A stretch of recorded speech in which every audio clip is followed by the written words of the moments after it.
What is up, buds? Welcome to Weed&d, the pot-positive live tabletop role-playing experience. I am your dungeon master for the night, Brandon Allen McClenahan, but you can call me Bam, because it's easier to say and remember.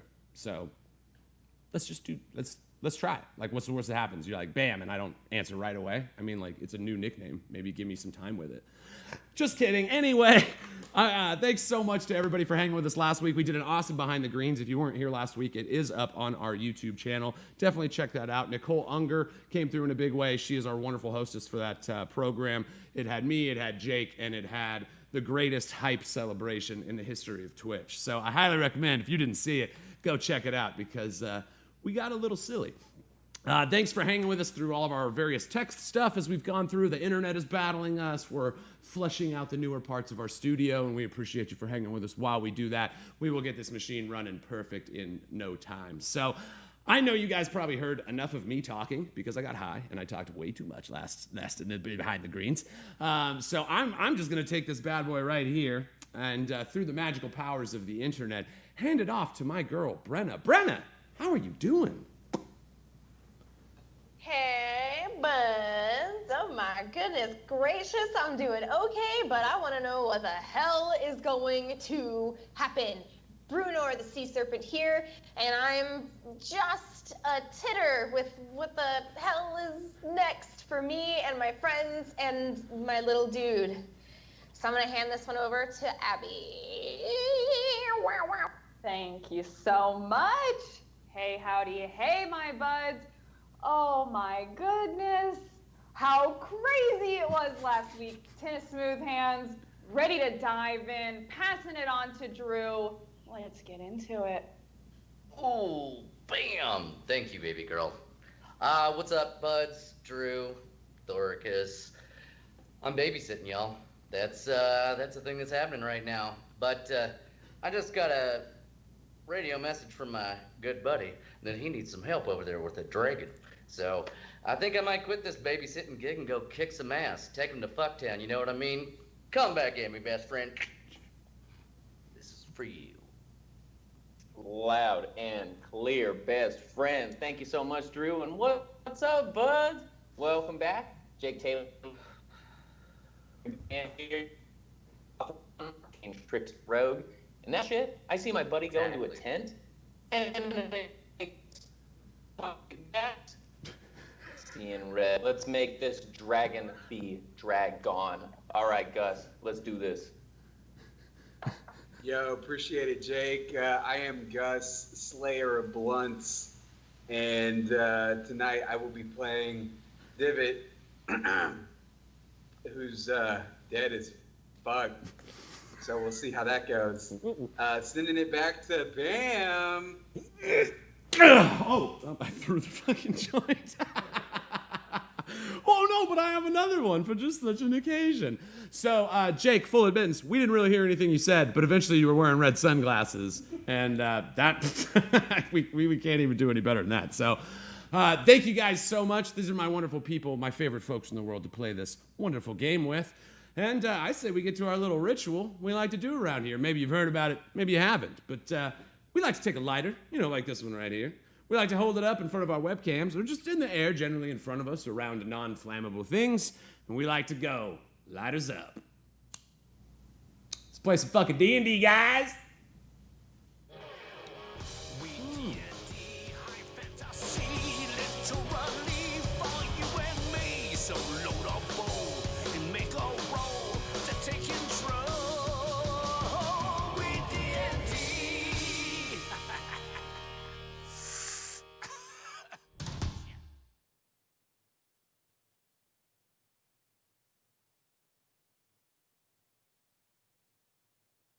Please allow me to set the mood.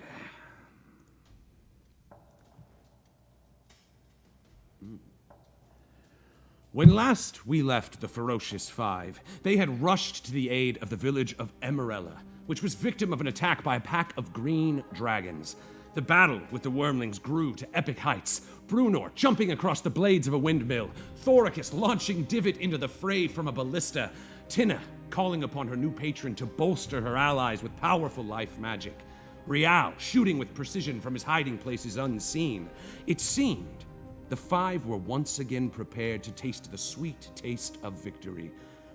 That was, until the large green dragon that sat mysteriously watching the battle unfold landed next to Brunor, who could not resist striking at the legendary beast and drawing its ire. The young green dragon unleashed a magical cloud of toxic magic energy from its mouth and hailed upon Rial and Divot.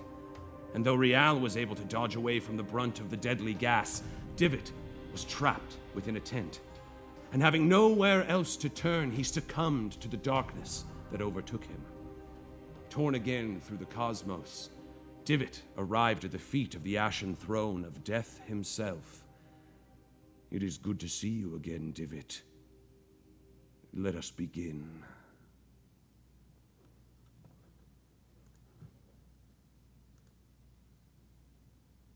All right. We jump in to the village of Emerella. Brunor, you stand, feet planted on the head of an angry, large green dragon, your sword planted in between the eyebrows, which you hold onto to maintain your balance as the beast jerks its head back and forth. The mighty green dragon with emerald scales, 15 feet long from neck to tail, great expounding wings that flap with great furies, sending gushes of air down the alleyways of Elmira where each of you stand.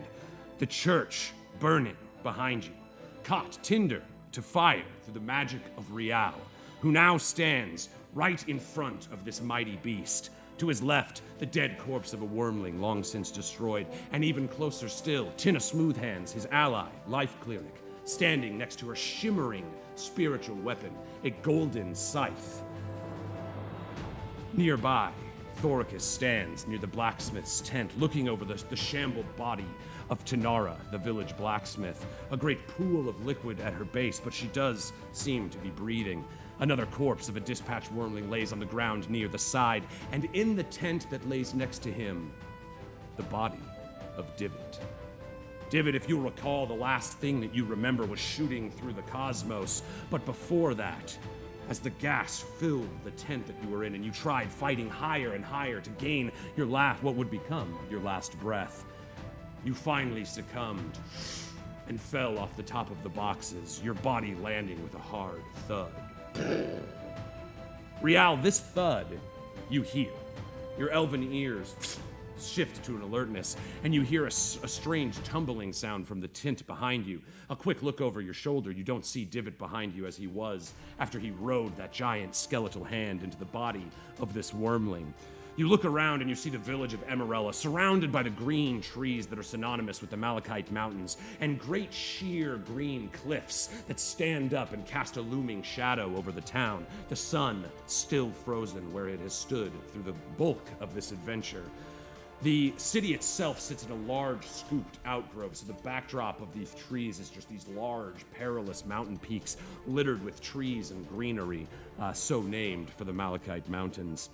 The small stream near the entrance you hear trickling just barely, but just above the sound of the banging and clashing and thrashing sounds from within the Church of Sylvanus. One of the dragons, you know, trapped inside, fighting with the fire that consumes the church now. The great dragon just looked down and unloaded this massive cone of green toxic energy. Rial, you alert, with your roguish training, able to evade and jump out of the way. Unfortunately, Divot, you were not. And unfortunately more still, it's still the dragon's turn. So, the dragon has now used his breath weapon, and you see him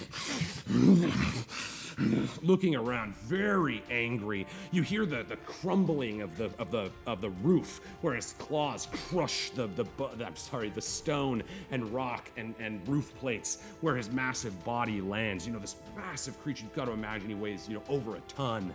As his body weight and anguish thrashing starts digging away at the roof of this building here to the south of Rial. You see, he starts shaking his head. trying to throw Brunor from it. You have already successfully passed your animal handling ride, so as you feel the head throw you back and forth, you're able to position your feet as if you're riding your good old friend Brian the crocodile. You feel the shifting mass of his great large muscly head shifting back and forth trying to throw you. As soon as your body may start to fall off to one side, you grab the sword and pull yourself to it. And you look as he finally resolves to stop trying to get you off of his head, and with a great beating of his massive wings, he flies 80 feet directly into the air.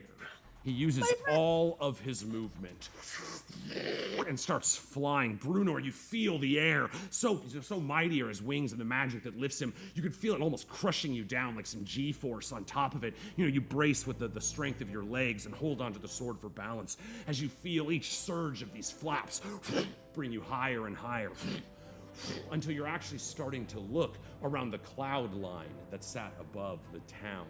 And briefly, for a moment, you see off in the far distance on the mountaintop of the Malachite Mountains this great shimmering green orb. It seems to encompass the entire top of the tallest spire of the Malachite Mountains. I mean, it seems larger than a city. It's so vast. This giant green shimmering orb that encases the top of this mountain peak. Just something that kind of catches your attention is a little strange. And yes, the beast continues to fly 80 feet, and he uses all of his movement and goes straight up in the air. So, beating his massive wings, he, none of you guys close enough for an attack of opportunity on that one. And Brunor, he's never actually left your threat range. You're still standing on him. So yes, I'm gonna leave him where he's at on the map, but just imagine he's 80 feet higher than that. And that's actually gonna be the end of his turn. So you see the beast, you all look up kind of terrified to see Brunor still managing to hang on, 80 feet, 8 stories up in the air. You're just watching perilously, after seeing her fall once, worried that it may happen again. The dragon is actually gonna popcorn over to this wormling that is in the church. Now the roof has managed to burn away a good portion here. If you can see here, let me I'm gonna reveal that for you. A good chunk of this church is now engulfed in flames, and the dragon inside has decided not to just go ahead and burn alive in this church. He's gonna beat wings and try to shoot through this roof. So here is his strength check. Ooh, not good. So yeah, you guys, you keep hearing this banging and thrashing around inside. It's almost, softened in your ears now because you've been hearing it for so many minutes at this point. But you do hear a great against the roof of the church, and as you hear that sound, a great shower of sparks boosts up and shoots up into the sky. You would imagine not enough to get out, but that's certainly his plan right now. He will actually, from that, take some fire damage. He's a fire starter. Do it. Twisted fire starter. Boom, fire starter. All right. So yes, unfortunately, our trapped dragon in this church is going to stay that way for a little while as the great banging continues. Now that dragon is actually the end of initiative. Whose side is this guy on? Right. And he... We're the 5. Yeah, dragon went you were on last, our then the side. wormling. Okay. So wormling and dragon act on the same initiative, so he cannot actually hand it back to the dragon at this point. I want to be fair. Yes, he's unable to give initiative back to the big dragon right now. So big dragon is going to choose the farthest threat from him, which would be Thoricus Onyx Heart. I have nothing. Get over here, goof. Well, I'm gonna get over there. I just... She's up in the air, like... We're going after the big dragon. Yeah, so get The over one in here, the you church can goof. burn for all I give You a goof? fuck. You Goofenstein? There's... Alright. Well, I mean... Fuck. Well, then get on Goofenstein, McGoofenstein. Oh, or is that ballista gonna kick some ass? Would that, Yeah. can you point that Yeah. That's straight what I was out? thinking. I was like... Why do you want me to That come over there? master. It's like the ballista. I was right here, I think, or Yeah, you were standing Yeah, right in that alright. doorway. So yeah, just But- so again to remind you how that ballista works, you would need to use a turn just to get it ready. But after that turn, it would be prepared to fire. 3d10 damage, plenty of range. But yeah, it would eat your whole turn this round to get it ready. You have to load the giant ballista, pull the strap back. You know, it's you've been able to aim it and shoot at the same time with your great strength, but you know, getting it loaded, your strength doesn't aid you quite as much there. So it would eat your turn if you wanted to, but you could absolutely move to the ballista, load it, and arm it if that's what you wanted to do. Yes, I do. All right, so I'm a simple man. 5, 10, 15, 20. Yeah, you can make it no problem. You stoop. Sorry, I moved you after you moved you.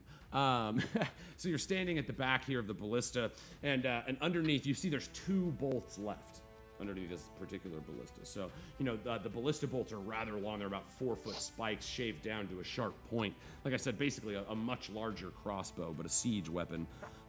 Really, you know, the only seemingly town defenses that this village had, you know, no walls, just the natural rock of the mountain that protects 3/4 of it.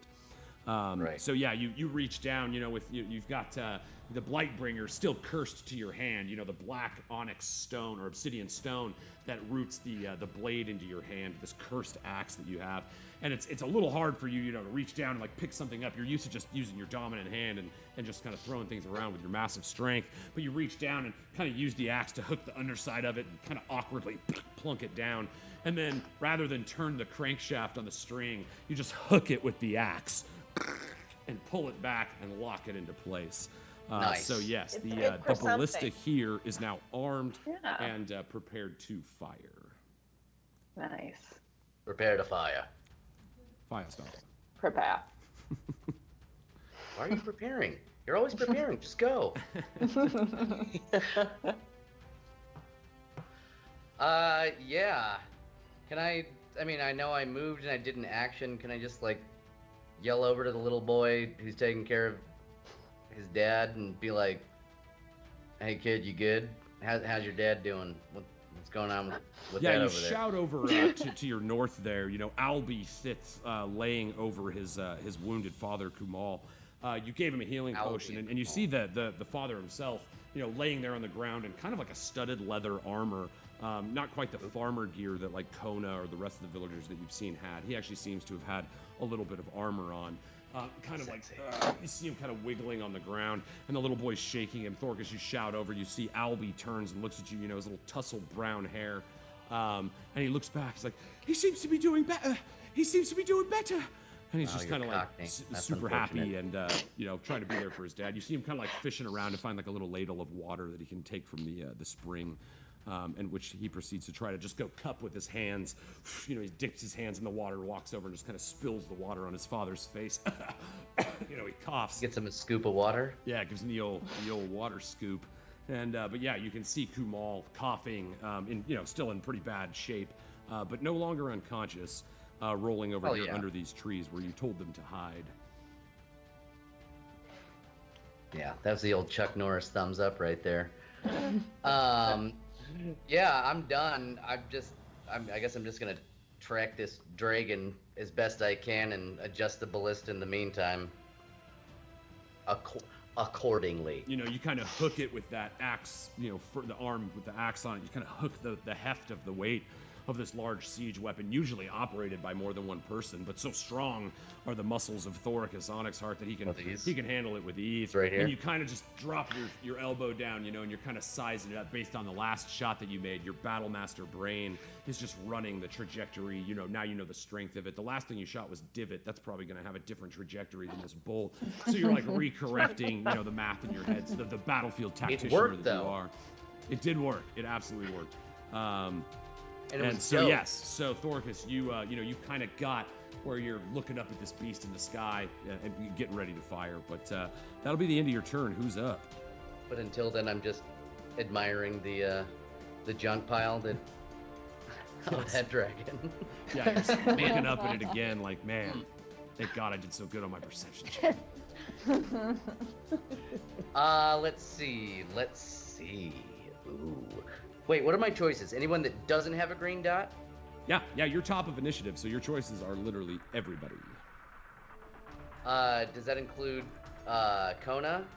So yeah, Kona's kind of, because you guys aren't seeing Kona's acting the way that an off-screen NPC would. So he is doing things, but you are unaware of them because nobody can see him. And he doesn't get a turn. He does. Because- He acts on his turn, which is the kind of the NPC turn. So I don't have to like pass it to him. Correct. He just kind of gets Yep. it. Okay. I gotta know if that kid's okay, man. It's been so many episodes. I gotta know. All right. So if not him, oh yeah. Okay. So divots in the tent. Yeah. Yeah. Maybe. Sort of. In a way. In a way. Past tense of Divot 10. is out of initiative. As a dead person, he no longer has initiative. Oh right. Okay. So I wouldn't Or a want to pass dying it to him person, to anyway. be fair. He hasn't failed He's any just gonna death waste saves his or anything. turn.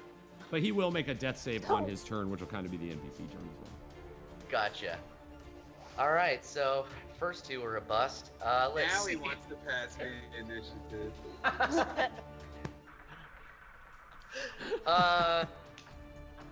Yeah. Yeah, Brunor. Brunor. Let's do it. You know, you feel the massive G-force of this dragon finally as it peaks near the top of its 80 G-force? feet. You know, it stops flying up, and so strong is the force that lifts you that your feet actually come off of the head for a moment, and you're like floating in the air with your hand on your sword hilt. It, the only thing that brings you back down, landing on the head of this great, epic beast. What do you do? Okay. I want to, so my sword's kind of in him. I want to take my shield, just pound down on my sword. So, like, I don't know if that's like an attack. If I maybe just do like, Yeah, a I would say that one-handed would just be mandrel, yeah. like a flavoring of your sword attack. Ultimately, you're still just attacking with your sword, but it's like cool to be like, pull out your shield and kind of like a nail, Cool. try to beat it into his head. yeah, I'm gonna hit him right in his noggin. Here I go. Beefy noggin. Nice, 17 AC. Actually, I have to check though. Uh-oh. It's gonna be for 18 and I'm gonna yeah. cry. Oh no. Brenna, begin crying, please. Yes, Oh, unfortunately, no. the 18 armor class. You know, again, like you, as I've explained, when you've stabbed your sword into this beast before, so strong, so much constitution, the magical strength of this beast. Your blade it has a hard time going in the full depth as it would if you were fighting any other creature. And so this is no different. You worried to let go of the sword and fall off. You slide your shield down to your wrist and bring it down. And you almost like hammering a nail into like a steel plate. Boom! You feel the shield reverberate in your hand so much it actually stings. You're like, ooh, and you hear, you hear the laughter of this great beast as he seems to be amused by what you're trying to do. That's kind of cute. Well, now I'm gonna mark that bitch. Does she have bless? Oh yes, you do have bless, don't you? Oh. Oh, Sorry, it was from last. It was from last campaign. Yeah. So I'll give it to you. It was my fault. It took us 2 weeks. Yes. So yes, you get to add a D4 to that attack, which no matter what means that you hit. You got a 17. You only needed one more. So go ahead and roll it because rolling dice is awesome. But let's see how much you hit it.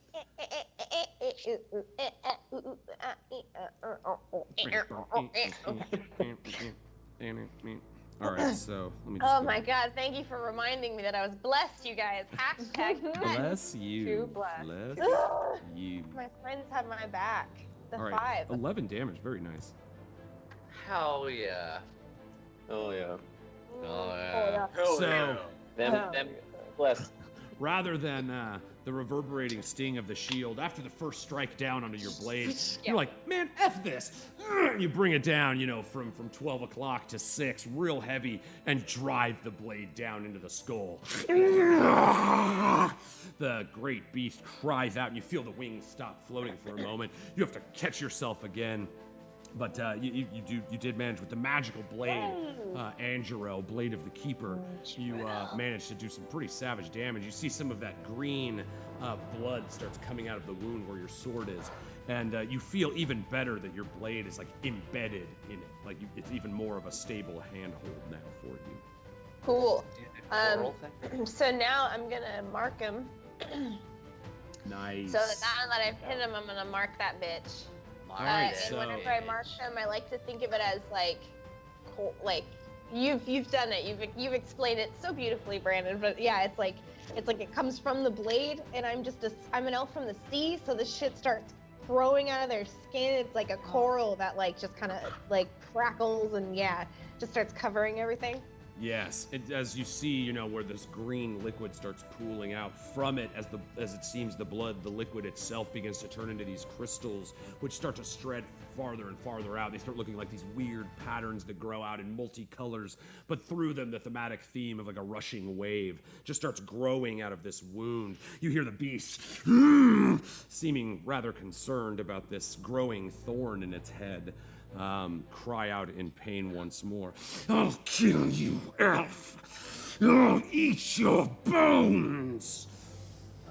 So yeah, that mark. You still have a second attack too, actually. Yep, I'm going for it. And I'm So gonna the mark, say, also the coral, it's cool just to explain the mechanical advantage of that he now has disadvantage attacking anybody other than you while he's within 5 feet of you, which he most certainly is right now. And if it deals damage to anybody else, you get to make a special attack against it. So you kind of, are putting the thorn down. We see Brunor, standing up to this great moment of destiny. Here she stands, riding the great beast, one of the legendarily evil, chromatic dragons, a green dragon, riding it, trying to avenge her fallen city that fell at the hands of Exonius, the great shadow dragon. And so you, Brunor, in this moment, as you see the coral, growing, you're reminded of the coral from your own homeland. And for a moment, you get a little homesick, just, so far from the ocean, so far from the water, so far from anyone you love, your family who was lost and turned into dark servants that now serve this dark lord. All of that coming into focus in one moment in your mind as you epically ride this great beast 80 feet in the sky. It's gnarly, bro. Thanks, Daddy. And as you stand there, do you want to take your second attack? Sure do. Wing, wing, wow. Clickety clackety. Ooh, you don't even need that bless this time. 24 AC, very nice. Adding your modifiers, you have +7, so very nice. 24. Another 11 damage. So how do you want to do that? Do you want to strike the nail once more? Go ahead. Yeah, I want to strike the nail once more. Like he's talking sass, and so I'm just like I'm so focused. Like you were saying, all these things are coming to my mind, and I'm just like so enraged and feeling so many emotions and getting like just everything's kind of falling into place that I'm just not here for it anymore. And I want to take one more shield and just like take it down and smash down on Angerel one more time, just as hard as I can. So confident in your abilities to ride the great beasts of the world. Rather than hold the nail and focus your attack, you take your hand off the blade and grab the shield straps of your shield, driving it down with such force, the great strength of your muscles, the epicness of this moment, driving the shield down, landing perfectly like a railroad spike straight into his skull. The blade itself, only about 6 inches and the handle now sticking out of the top of the head. You kind of have to kneel down to re-grab it once more. But you have successfully driven this thing in pretty far, and once more the green, liquid, this blood spills out, and as it shoots up into the sky, it freezes in place as vines of coral twist up to it and connect. And you see this great floral, like a coral growth, starting to bloom out of the top of this green dragon's skull. Or you hear him once more. This will be the end of you, elf. The end! And you drive the spike down. You, even standing on the ground, Thoricus, Rial, Tina, you hear this goom sound just from the sheer force of Brunor putting all of her might into this swing. The sound echoes. It bounces off the back walls that surround the town. It shoots across the grain and the waves and hills that surround the Malachite Mountains. It continues shooting across the entire prime material plane. This ping crosses the great distance, and Divot, as you stand in the domain of death himself, you hear this great sound echo through.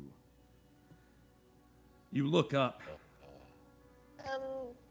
and you see the twisted red mask of death. You look around. You know what must have happened. The gas, it overtook you. And here you see the hooded, shadowy visage of death with the striking red mask that glows and smokes with this ethereal essence. It is good to see you again, Divot. I trust the journey was not too difficult.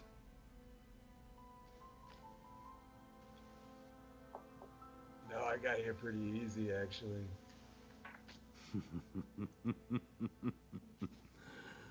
You know, Divot, that is what I like about you. Your sense of humor. Your ability to look into the endless void and laugh. That power is very important to me.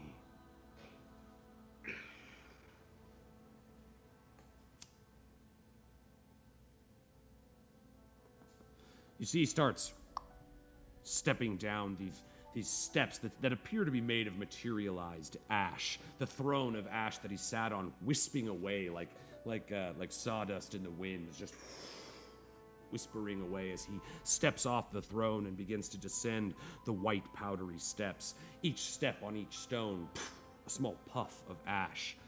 And you look into the red mask and the deep voids of darkness that appear in the eye sockets, and you swear you're looking for 1,000 miles.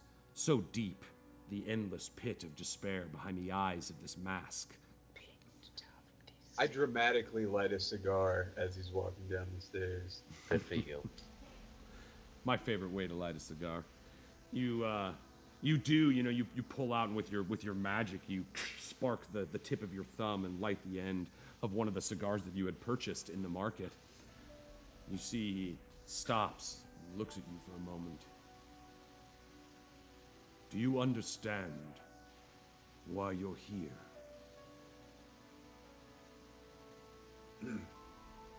I should quit. They say these things will kill me. Another joke. Fitting. An asset that will be quite useful to me in the future. You may remember, and he holds his hand back, and out of the nothingness you see materialize the shimmering image of yourself. When last you saw the red mask of death in the Shadowfell, he disappeared with this copy of you, and he summons it once more. Oh. Surely, you remember yourself, Divot? Do you see any changes when you look at him? I do. So much potential. So much strength. And yet, and he lifts his hand out, and from the other side materializes a shining, glimmering image of Tina Smoothhands. Your sister, the other side, chosen by a new god. I see Shantia is interested in this game as well. But she has chosen unwisely, Divot. For you are the only one who can carry the world into the new tomorrow. What does that mean? You see, he holds out each of his hands and draws the images of both you and your sister closer to him. And as they hover through the air, the images start to compress. And as he draws them forward, magical energy bends them into two balls. One of this red, black, shadowy essence, the other of this gold and yellow, pure light. And you see him push the two of them together. At first, the two orbs push against each other like bubbles. They won't mix like oil and water. They push against each other.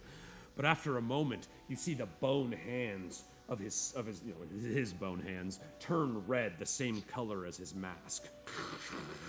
And in between the red, bony hands of death, you see the two orbs mesh together and float in a yin and yang.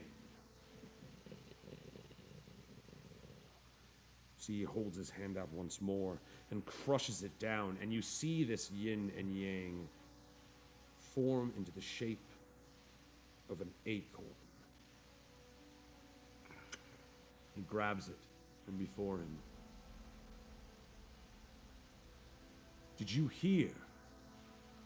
A god died. Divot, you are just historically, you are familiar with the tale.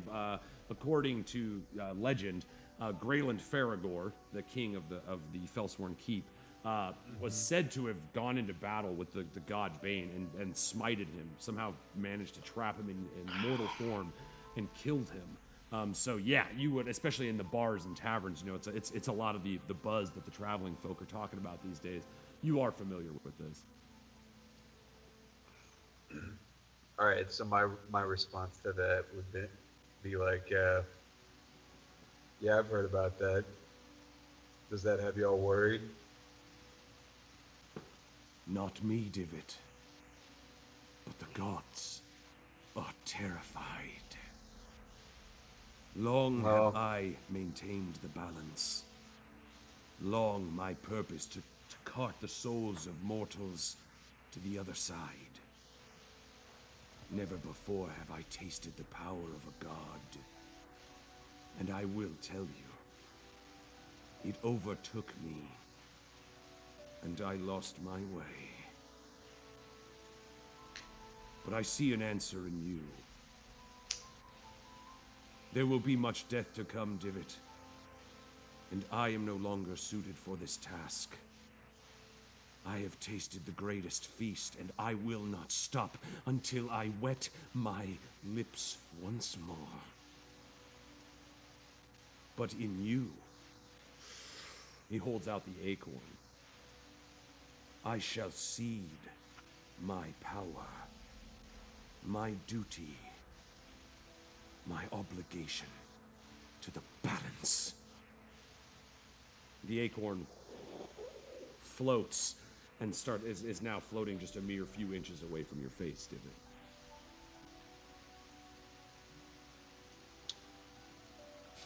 Nice. You snatch it out of the air, and for a moment it feels like a real acorn made of, you know, solid acorn stuff. Made of wood, right? Nuts are made of wood. You would think like it would be wood. Anyway, this is horse sport all over again. But yes, you see, you snatch it, and as it, you know, it holds material form for a moment, and then you feel it begin to dissolve. And as it does, the red and black swirling energy mixed with the gold and yellow starts washing over your wrist, then your forearm. The mask speaks again. Will you serve me, Divot? Will you champion my cause? And we shoot back into initiative. All right. So Brunor, you're standing, you know, still floating on the top of the mighty dragon, 80 feet in the air, and you look down upon your friends. I mean, that's basically the end of your turn in the initiative. Did you? Who would you like to pass it to? Believe it or not, it's just me. Believe it or not, I'm walking on it. I never thought I could be so free. All right, I'm gonna pass it to Rial. Oh, hey. Sorry, I was like really caught up in the song. Yeah, Rial, you're standing, again, you're looking up at the great shadow of the beast, 80 feet in the sky, looking at the under part of it. Every now and again, as its head, jerks left or right, you'll see just a little spot of Bruno, like, waving off the side for a moment. But you also heard the great boom sound that now, calls you to your moment.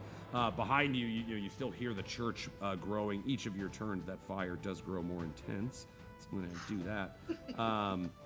And yes, you're standing there looking up. Behind you, you hear that great thud in the tent. And so Rial Othravon, what do you do? To start off, I definitely want a Rocky Talkie best friend real quick. 10-4 best friend. You got eyes on that dragon? Come on, man. What's up? You got eyes on that dragon? Oh, eyes? Yes. 2, 3. If you count my brown eye. If you can spot the toughest point, shoot for that. That's their weak spot. Shoot at the points that look the toughest? Look the toughest in the scales. Divots down. I'm gonna check on him. That makes like 0 sense, but okay, I trust you. Dragon logic. Boom! The telepathic link between you, shuts off. But yeah, through your magical Rocky Talkies, you're able to communicate in that moment. So yeah, Rial, you're kind of stood against, like I said, it's the tent itself is a bunch of wood posts with kind of canvas draped over it. The last you saw Divot, he was sliding underneath the tent at that where I put that little red square because I can't ever not do that. And slid everything underneath. On so, Fire! Everything's on fire!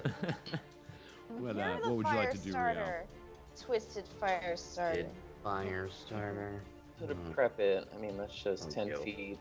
Before I jump in the tent, can I hold my breath or keep the mask up? Because I'm gonna get Divot out of there. Yes. I know he tried to be real sneaky, but I was on to you there, Buster. Yeah, I saw you go in there. Yeah, Rial, the most trained, not with when I tried knowledge to of dragons, having actually studied them, you pretty equipped to defend yourself in these moments. Defend yourself, B. Get him, Rial. So yeah, you throw your cloak over, make a nice mask. I'll go ahead and reveal that area for you. You come in and you see, the skins of the animals that were stretched on these little tanning tables are all curled and black. All the flesh that remained on them has wilted and turned bad. The cloud of the toxic smoke is mostly dissipated, but there is little waves of green smoke on the ground. As you look and you see your friend and ally, Divot, rather short for a human, but pretty tall for a halfling. Laying on the ground, the shining red phoenix feather that tops his hat, striking contrast to the dreary browns and boiled skin of the skins around you and the gray charcoal of the fireplace. You can grab him with relative ease. He is a smaller guy. It would be difficult to move with him. Go ahead and give me a strength check, just to see if you have any problems moving him along the way. It is harder than you think to move somebody who's completely unconscious, believe me. Right. Especially if you're Rial Othravon with a -1. My friend was drunk. I wanted to clarify that. And he was a man. And everything was fine. I was like, that's a soundbite for the future. All right, so Rial, with your 7 on your strength save, unfortunately, it will cost you the rest of your move. So, you grab him by the shoulders and you start moving back, but your feet kind of slide in the loose gravel of the ground. Here, well fertilized with a lot of rain and stuff. The ground not very tense. Your feet kind of slip and slide as you pull him. The canvas tent material, you kind of get caught in it a little bit, like that annoying thing where you're like, "Stupid, get off me!" And you kind of wave off the flap, and you do manage to pull Divot safely out of this little area. Okay. But that would be your entire move, and you still have an action, I would say. Yeah, that would be your move. Just to grab him and move him out. I have a weird question. Can I use my cunning action? I'm sorry, your cutting action to very, very sexy way. Yes, you can use your cunning action to do that. Sorry. Oh. Can I use my cunning action to hide Divot? Sorry if I cut out. Oh yeah. Well, honestly, hiding him.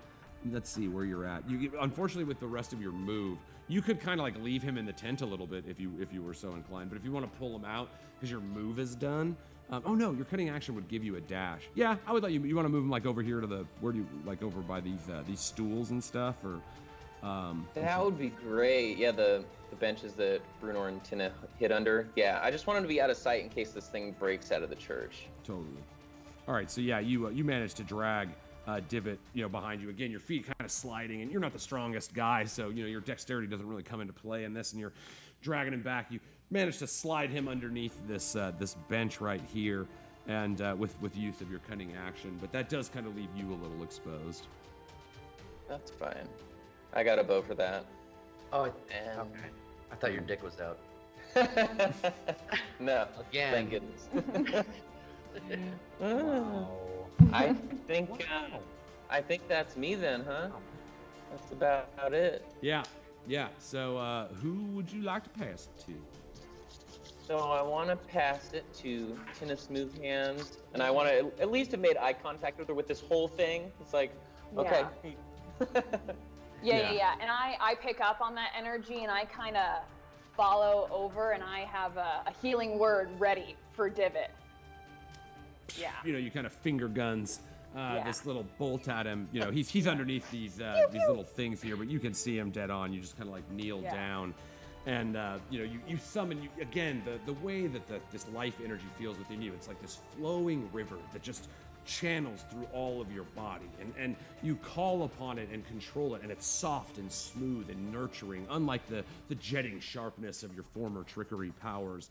And so in this moment, you see your brother and you reach your hand out to him, and the care and the love and the warmth that you have for him, it travels by magic across the distance between you and he.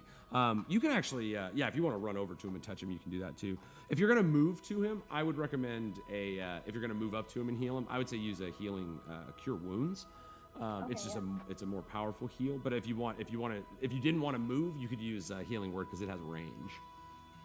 I want to move. Okay. So I'm going to use a Cure Wounds. Perfection. All right, so yeah, you walk up, and as you feel this warmth in your hand, you lean down, and your knees kind of press down into the mud on the ground. You feel the moisture cutting in through the leathers of your pants. You take your thumb and place your hand on Divot's face, laying there unconscious, unresponsive. You kind of lift it, set it forward, put your thumb on his cheek. The holy energy lights. Faye. Divot, we flash back to you. Boom. Suddenly, the acorn glowing in your hand, you feel this flashing intensity behind you. And you turn, and against the backdrop of this large swirling void, you suddenly see the white and clear light of your sister, Tina Smoothhands. Faint outline of her face in the distance. You hear Death speak again. Would you return, Divot? Would you go back? Or would you know more? Suddenly, Divot, you hear the laughter of a child.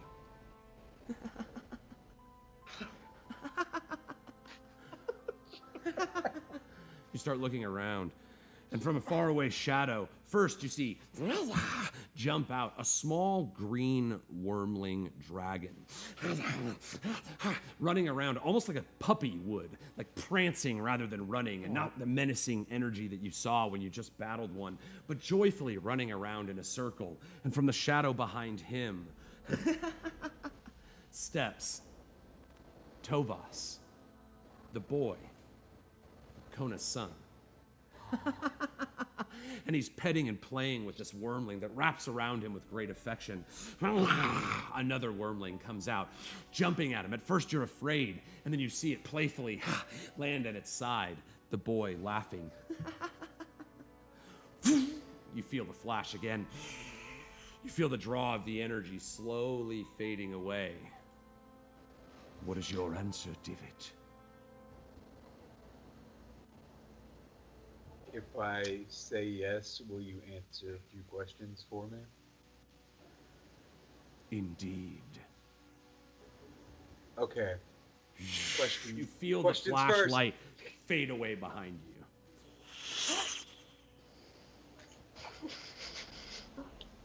Go ahead. Was that easy? Your hand, still glowing in front of you with the yin yang energy. It seems to have stopped. It's just kind of floating around your right forearm. All right, so I like that. I'm just going to ask you a few things. I would like to bring back the nightlife. The sun has been on for a really long time. If you could give me a skinny on that, I would appreciate it. He likes the nightlife and likes to boogie. You see,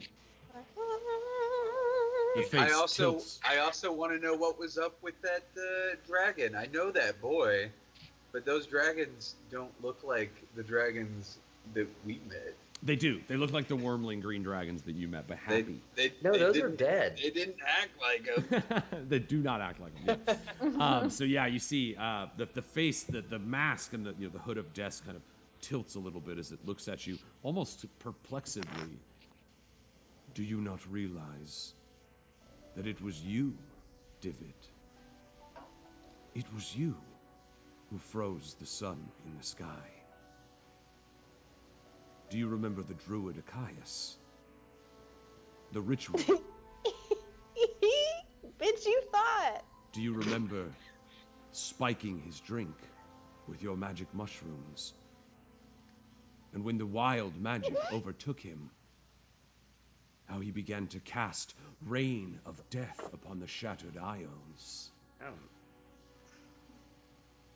don't remember that. That's not exactly how I remember it happening. Convenient. Not entirely Most your good fault. things are, yes. The steps have been put into place already. Sithis has made his move. It matters not. The world nears its end. And that's where we're going to pick it up right after this intermission. What? It was like 45 minutes. Fine. You're like 45 Oh, I'm minutes. sorry. This was You're on me, actually. like I drank way too much water 45. before we started. All right. Whew.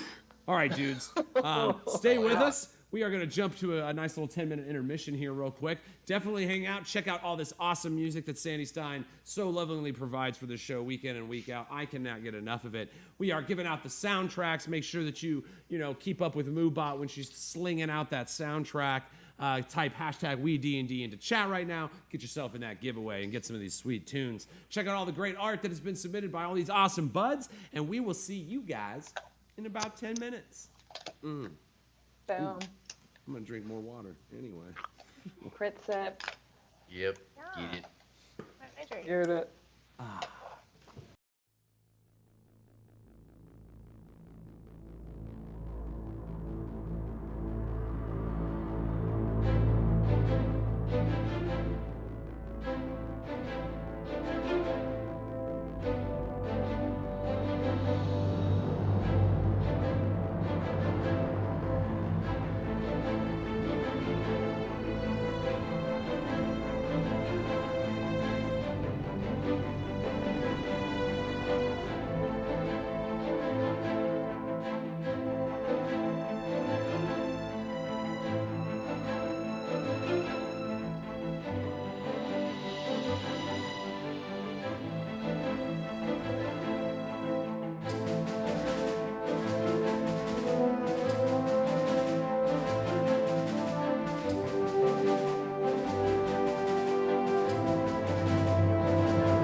Yes! Oh my goodness, welcome back. I'm sorry for the early intermission. I had to pee so bad, I almost died, and then I would have had to make death saves, and then if I failed 3, I would have died permanently, then I would have had to re-roll a whole new Dungeon Master character and lived an entire life to get us back to this point right now. So, welcome back, guys. I'm sorry I had to leave you like that. When last we left the Ferocious Five, Divot stood before the red-masked face of death. Let me throw some tunes in there for him. Boom, boom, boom. After foretelling the end of the world that Synthesis has put into motion, Divot, you look down at your hand, which is glowing with the magenta and glowing yellow yin-yang energy that goes around you. You once more feel the ping of that light essence from behind you, feeling the call of your sister across this great distance, her warmth, love, and compassion reaching out to you across even such a vast difference. You look at the shadow and the light in your hand, and you begin feeling that one is obviously more powerful than the other. Whereas the light rolls around like a river around your hand, it is the force of darkness that is its master, pushing it around the forearm of your hand. And as you feel the ping and the shine of the light from your sister behind you, you hold your hand back, and you see as the glowing light energy begins to peel away from your hand.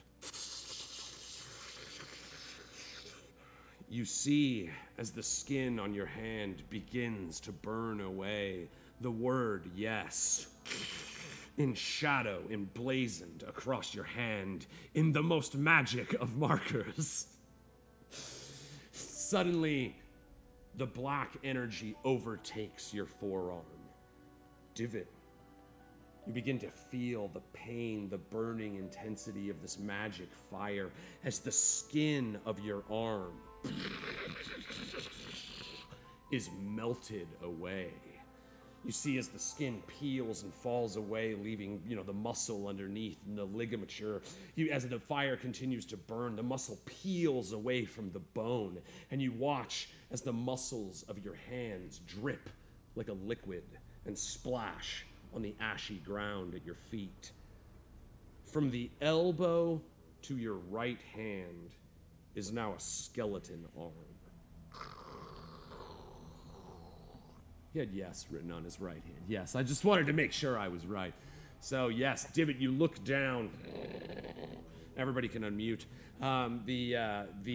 Yes, from your right elbow down to your hand, you see is the white bone of your own hand.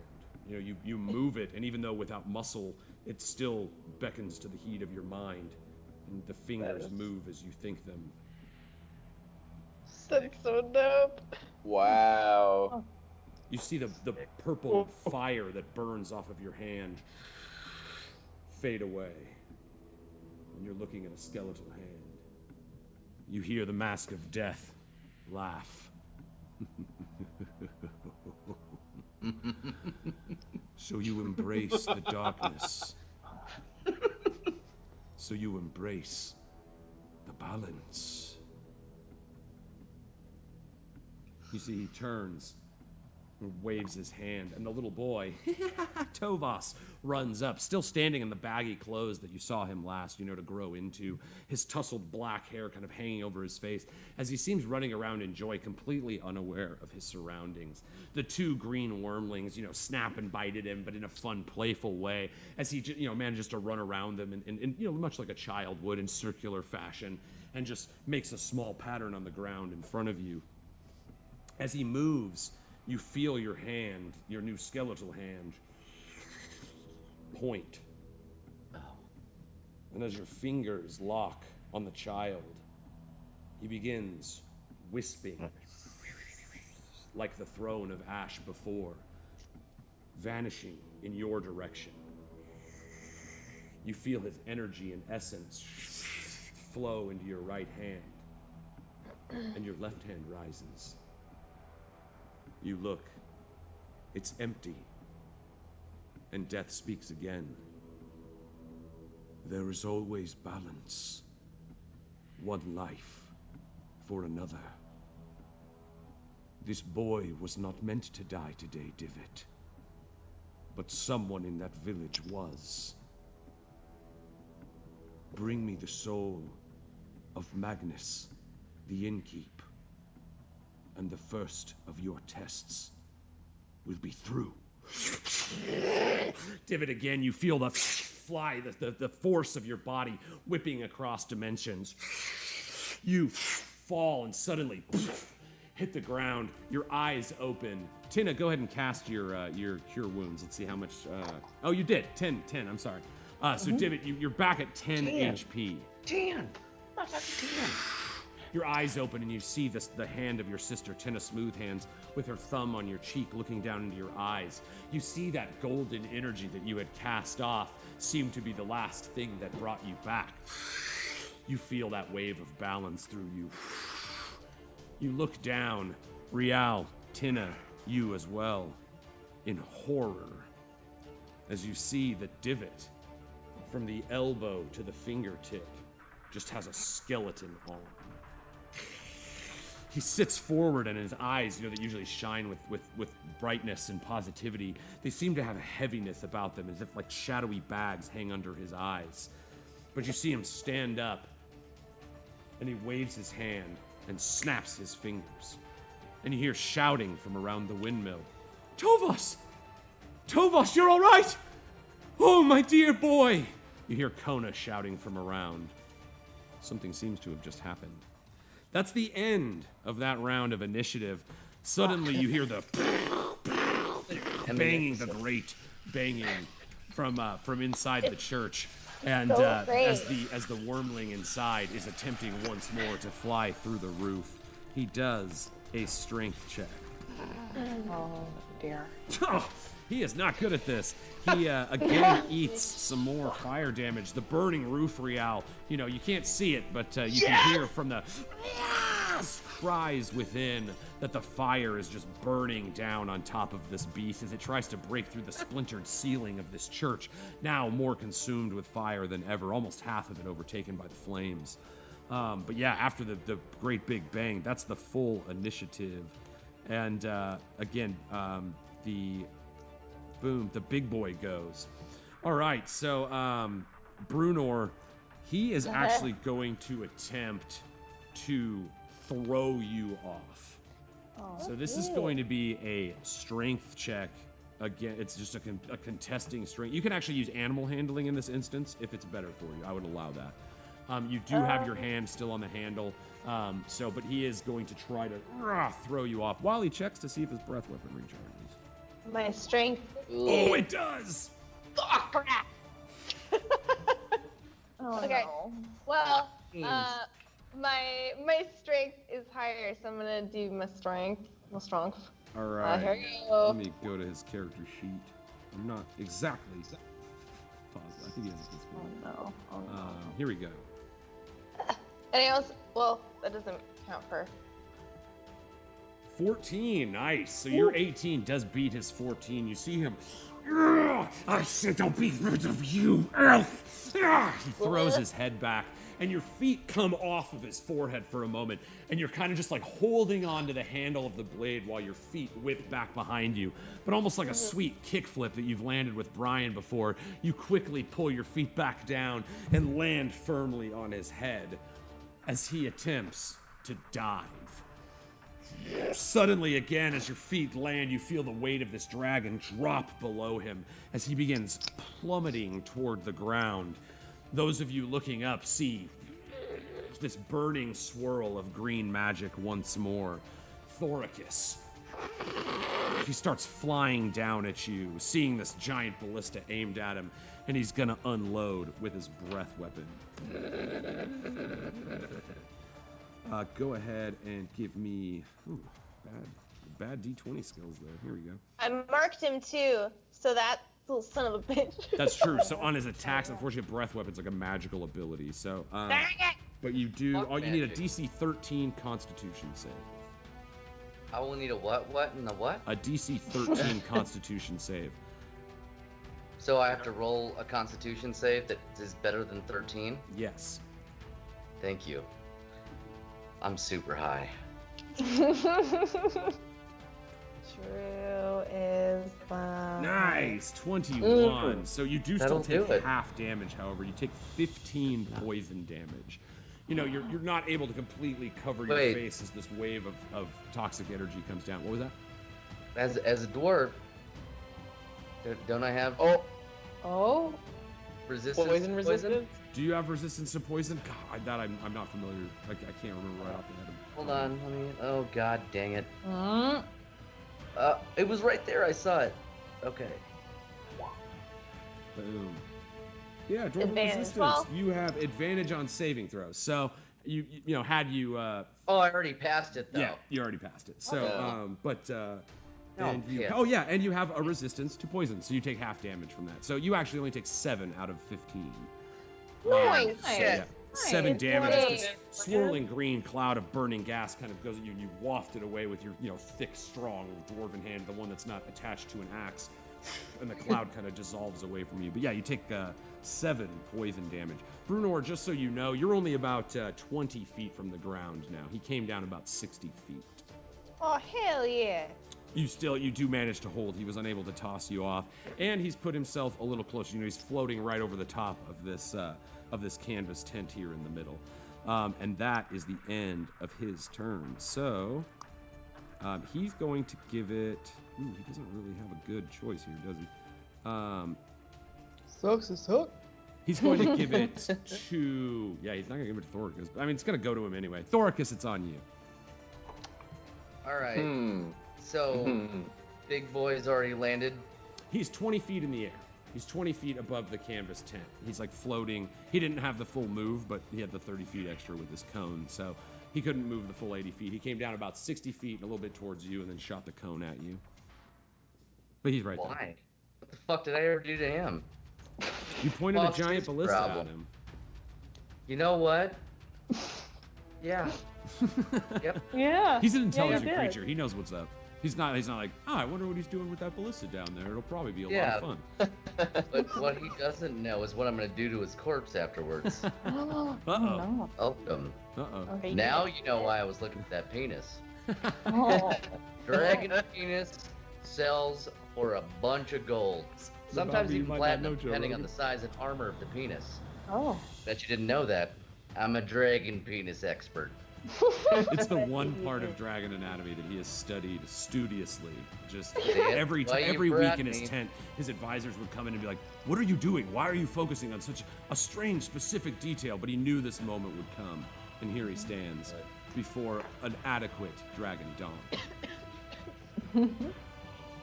All right, Hey, Dorcas, you're it's up. young, but it's still impressive. Adequate dragon dome. So what? Dong, dong, dong, dong. So what am I? For the ballista? What am I rolling? So you would add your dexterity bonus, and you are proficient in it, so your proficiency bonus as well. So you would get what's your dex bonus? It would basically just be a ranged. You can actually fire. You can just fire your longbow, because that'll be the same Oh, mechanics. okay. And that'll be the AC. Remember, he has a high AC. He does have an 18. Right, So dex you 2. point at him. And then you said I had proficiency bonus too. Yes. Proficiency in 3. Okay. So I had plus 5 to whatever exactly. I roll. Yeah, yeah. All right. So good old Now, if I'm not trusty mistaken, Dusty. Thorcus, you were too far to get blessed, right? Yes, I was. Okay.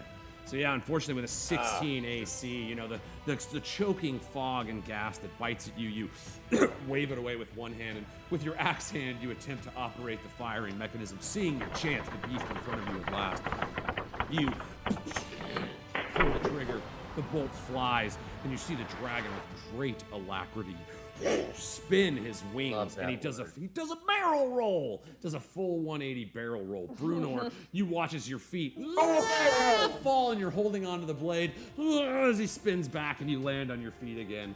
I wish I could pick up your camera and twist it in that moment, but damn you. All right, so yes, Brunor, you go for a wild ride as this dragon, again, with great natural dexterity, manages to dodge the giant doom bolt that was launched at him. That's only your action, Thoricus. You still have a bonus action and a move if you are so inclined to use it. Can I just sit down and be disappointed in myself? Oh yeah, absolutely. I'm kidding. Do you want to roll for like self-esteem? Oh. No, that's always a critical fail. Dang it. So Again, because of your strength, your battle proficiency, you are proficient in this. I would say I would also give you for a bonus action, you could put the bolt on. You wouldn't be able to draw the string back though. So it would be, if you wanted to try firing it again, it would take up your next full turn as well. What's your I'm call? not doing so hot with this thing, other than firing my friend. That's true. You shot Divot like a pro. Right. Like I did this my whole life. You know, with an axe as part of my hand. Yeah. Something I do. So yeah, I fuck guys, I don't know. Do you just want me to try to? I mean, he's a lot closer to me now. You do only have a bonus action. You used your action already. But yeah, I mean, I'm just letting you know. If you do, that's just an option. You could use your bonus action. If not, if you want to go toe to toe with him, you still have your move right now. Right, that's what I'm saying. Like I can move, right? Yes. Okay. But I'm actually kind of hurting a little bit from what it looks like, or I'm just really bad at updating my shit. Both are possible. So yeah, maybe can I channel the Raka to initiate that second wind? Ooh, yeah, Also totally. known as wind So squared. granted you by your title, the champion of the Raka, you call upon that swirling inner wind. You know, you remember standing on the burning bridge, you know, across from Malka the Fury, you know, taking this wind that used to protect and surround him and embracing it as your own, and then spreading the Stone Reaver's, you know, methodology to the people that used to pay it homage. You feel that cool wind inside your body. Go ahead, it's a D10 plus your fighter level. Nice, that's pretty good. 13 total, 8 plus 5, because you're a 5th level fighter. You get 13 back. Nice. Cool. Ooh. Back up to 49, bitches. Good thinking. Bitches. What breath weapon? Yeah, Bitch. bitch. Yeah. Don't want nothing, gonna be nothing. Exactly. You right. Shit. So what's going on now? So yeah, what is going on now? It's still your turn. Oh, I thought I just. Nope, you This still have is a my move bonus if you want to action. use it. And if you're done, who's next? Yeah, you know what? I guess I'll move up. Can I go there? Mm-hmm. You won't actually be like inside the tent. You're kind of pressed up against the wood of it, but you know you're looking up. Like I said, he's about 20 feet up in the air. You see just above, you know, the tent's probably the main center tent pole's probably 15 feet. So he's floating about 5 feet above the top of this, you know, tent that's stretched over the top of all these wooden planks. But yeah, so you press up right up against that wood there. Nice. Right. I'm just trying to blend in with the scenery. I'm not trying. I'm a fucking dwarf with a mohawk. I am not. Stealthy like- Thoricus. I like people, I lied, I'm sorry. Ash. All right, so Thoricus, who's up? Anybody with a green dot? That's right. I Still can has do to that. go. Anyone with a green dot this time? Yes. Oh, Divot actually Alrighty needs a then. green dot too. Sorry, you're back to that. Ooh, Ziba. Oh. Ooh. Whoa. Oh gosh, I am so curious, just out of straight meta knowledge, what that is all about. But I don't know any of this because I've been on the other side of the fucking town. True. So You've seen everything that took place in the air, suppose- though. What? You've seen everything that took place in the air. You know, all the Brunor heroics you were witness to. Right. Okay. Right. I've seen that. So, I mean, I feel bad. Keep passing it to my. Oh my God! Look at those things. Jesus. Jesus, bro. Jesus. He looks ready to go to me. Yeah. You know what? With that impressive show, I'll pass it right back. Bruner, fucking get it, Hi. fucking warrior princess. I ain't no princess. Not anymore. So Brunor, you feel you're pretty close to the church now, and you can kind of see through the splintered boards. I'll go ahead and reveal a little bit more of this. As the roof has taken a pretty savage beating from this beast trying to get out, you do see a small green dragon wormling inside, severely burned. Some of the dark olive-colored scales on its body are crisp and black. This fires, and it seems to be like an animal backed into a corner. It's backed around trying to figure out a way to get out of this burning church. But yeah, like I said, you're about 20 feet above. You can see the tent below you. You see Thoricus, throw down the ballista and start running your way. What do you want to do? I think I want to try to nail this sword in one more time. Nice. I feel like I just want to keep my focus and Keep try to pounding that just nail. do this again. Yeah. I'm just gonna keep. All right, 14. You do have bless. If you want to roll a d4, you'd have to roll a 4 to hit. But if you do roll a 4 on a d4, you'll hit. Bless gives you the extra d4 to your attacks and saving throws. Hooray for Wait. Daddy! You can do it. Uno with a 2. Unfortunately, only hit a 16 AC. So again, Brunor, you just did the barrel roll, so your feet are barely back down. You try capitalizing almost in the way Thoricus would upon the momentum of the spin. Surely the force of this dragon will aid your strike, but you're unable to, channel the force effectively, and your shield glances off the top of the handle, not getting a direct hit. Again, you feel the reverberation from the blow kind of shake your hand and sting your fingertips a little bit. You do still have another attack. Shucks, well, I'm gonna do it. Ah! 19, there it is. That's a hit, and 8 damage. Boom. All right, so you once more, kind of guiding your shield through this wave of coral that's just like blooming out of the top of this green dragon's head. Once more, you manage to force the tip of the shield itself right onto the top of the sword handle, pushing it even farther. You actually feel the blade itself feels like it sticks into the skull of the dragon. You feel it hit a hard surface and then slide even still just through to your brute force as you just continue to pound this sword into the head of the dragon that continues trying to throw you off of it, screaming how it will feast on your bones. And but not yet. It won't. I'm gonna make you forget math, you son of a bitch. Took me your All brain right. needs, you piece of shit. Nice. You gnarly mother father. All right, Brunor. What do you want to do? You still got your move and your bonus action. Yeah. Okay. Yeah. Okay. I just want to feel like I just want to keep hitting him because he's like, if it ain't broke, don't fix it. Can I do a bonus action to hit him again? So no, you don't have a bonus attack, a bonus Damn. option. That would be like you'd have to use your action so you get Oh, another I know what attack. I want to do. Yeah. Can I use a bonus action to roll strength to see if I can twist the blade? Like, is that, you know what I'm The saying? DC would be high, yes. Ooh. Let's say it's a DC 20 strength check. But if you do, we'll give you a little of the old twist the knife damage. Yeah. Ooh.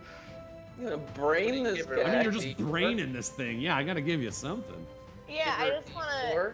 So, okay, so strength. Twisting damage. Yeah, Okay, DC here 20. goes. It's a tough one. You got it. That's why I passed it to you. You got this. Ah! Oh, if only you had advantage. Oh Ah, no, but with the 4, the 8 is the one that Not counted. blessed? So even still, like I said, I thought she was you blessed. you are blessed. But even with a D4, that would make it 18 Oh wait, that's tops. which save, isn't not enough. a. Sorry. Yes. Yeah. Right. Yep. Fuck. So Damn. yes, unfortunately, you try to twist the blade, but again, so thick the mighty natural hide of this young adult dragon that you twist the blade, and it doesn't seem to cause any more coral to pop out or anything like that. But you have both your hands on the blade, and your fingers kind of shake as you're trying to twist. Your shoulders giving it everything you've got, but the sword seems kind of embedded where it's at right now. So effective Okay. as your method of Wait, attack. wasn't there something about if it attacks someone else, then she gets a special attack to With an Something- attack. It has to be an attack, not a Yeah. magical ability. He did a magic. He didn't. Breath weapon is, yeah. Swipe, yeah, or anything. Mother- I still That's why hurt. he didn't get disadvantage on it also. I But yeah, felt if he tries to attacked. bite you guys or claw at you, yes. Yeah. My soul was attacked. This is some bullshit. We should unpack that. Oh. Wait, I don't think we have time. There's a dragon. Sorry. Thoricus, it'll have to wait later. Yeah, it's fine. I'm good. Boom. All right, Bruno, so who's up?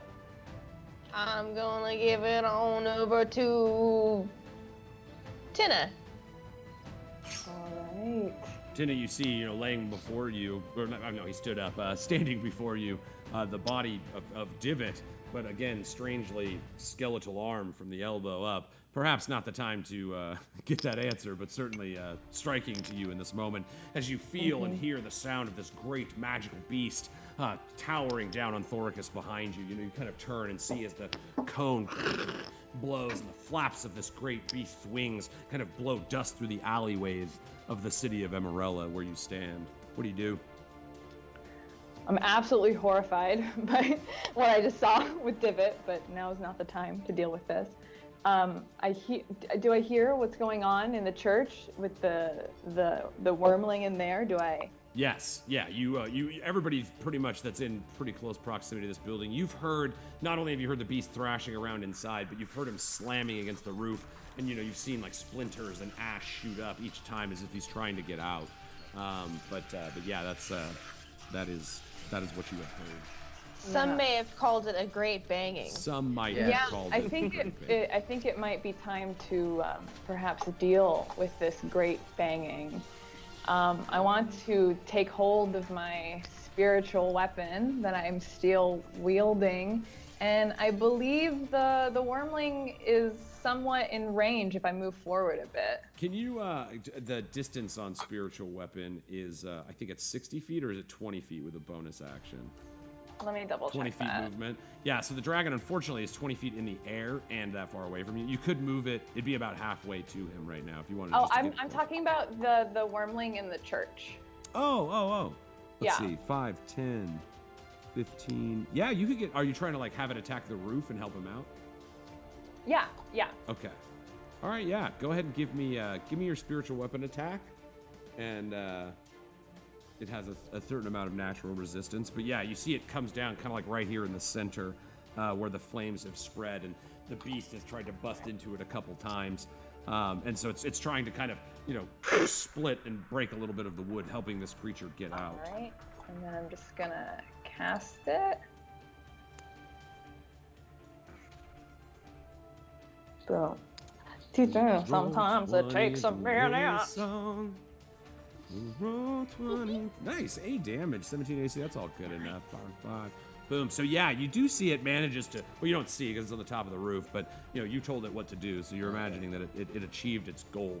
You see the flash of the scythe above, but you don't really see it land, and you hear the great splintering sound of some roof panels breaking. As far as you know from what you can see, it seems to have done what you asked it to. And that's your bonus action. So you still have a move and you still have an action. Okay, cool. Well, I don't want to move. I guess I did initially want to move, but I'm gonna stay put then, I'll move because that way. I am absolutely horrified by what I just witnessed. Oh no, well I have to be in range then, so I have to move, right? Okay. I'm a little. No, you're close high. enough. No. It can only move 20 feet as part of your bonus action. So you Oh, could okay. stay where you were, and it just moved by you using your bonus action. Okay. So I will stay put. As for my actual action, can I chuck my mace at this dragon up? Is it in range for me to do that? So a mace doesn't even have a thrown property. So it's 20 feet, which is like pretty high even for like a hand axe. Like that's the first range. What about a increment. hand axe rather? Then? Yeah. Do you have one? You have a hand axe? I have a hand axe. Yeah. Okay, cool. Yeah. All right, so yeah, Yeah. you could hand axe it.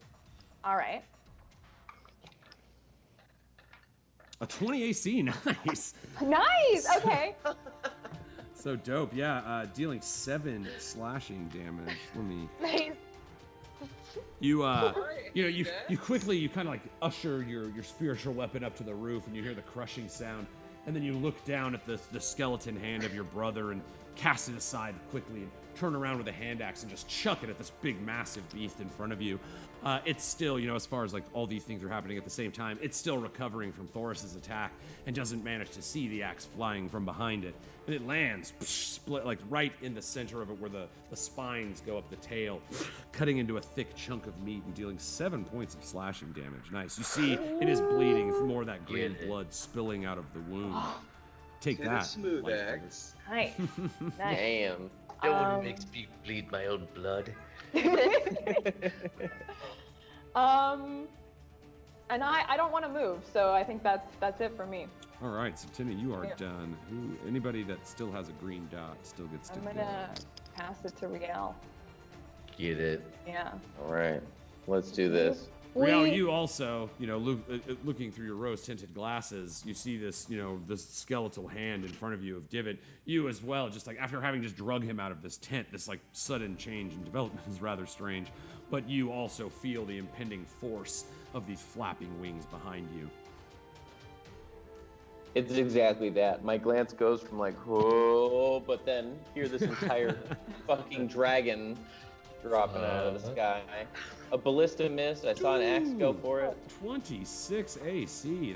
That's a Got hit, it. bravo. And Yeah. 10 max damage. 10 damage. Whew. Lighting this. Do I get sneak attack on that? He's probably pretty distracted with Bruno. Yeah, Does he because know I'm we've shooting him? ruled that because of the way Brunor is acting, she's basically because she's in between you and it. Yes, so you do have advantage, and thus you have your sneak attacks. So yeah, give me oof. Yeah, Do it. sneak attack damage. Oh man. Oh gosh, Oh, 21 man. total. 11 extra from the sneak, 10 from the bow attack. That is a lot of freaking damage, Rial. And here we go. Boom. Yes. So you, again, after you see the hand axe fly, it cuts up a chunk of scales right near the thick of the spines that lead to the tail. And as that skin folds back, you quickly let loose an arrow and you pin the skin back against the scales that run up the side. And you can actually see like the muscles of the skin that lay under, or of the, the musculature that lays underneath. So you like managed to pin the chunk of skin that Tina hacked off to the spines, that lead down to the tail. Pretty cool. So yeah, lots of damage, man. And that's just your action. You have anything else you want to do? Wow. Damn. Wow. Wow. Dang, Riel. Wow. Wow.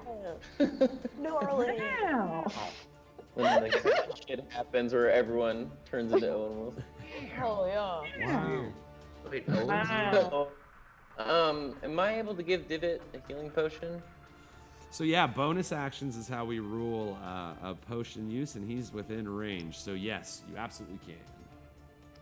Hell yeah. Remember, I tend to, with healing potions, I don't like thinking of them as like a mixture of herbs that you drink. I like the idea of bottled magic. So it's not so much that you have to like force feed him with a bottle like he's a baby. You just like pour this healing light upon him.